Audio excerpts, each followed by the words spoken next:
Want to know how to delete or disable your Google AI Studio account?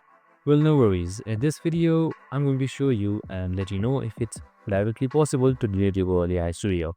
It's under a minute, so let's get right into it. Now, first off, simply open up your Google AI Studio. You need to keep in mind that you cannot directly delete just the Google AI Studio account. So you can only do it by deleting your Google account itself that was linked with your Google AI.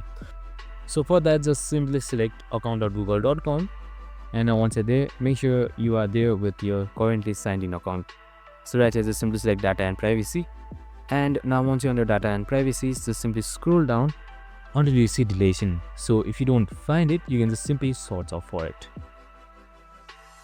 So right here you can see delete your Google account, and now once you're under delete your Google account, here you can just simply enter your password, select next, follow the instructions, and make sure to keep in mind that if you delete this Google account, everything including your YouTube history or any other Google history will be removed totally. And that's it. I hope this video helped. If it did, make sure to like, subscribe, and tune in with us for more of these videos.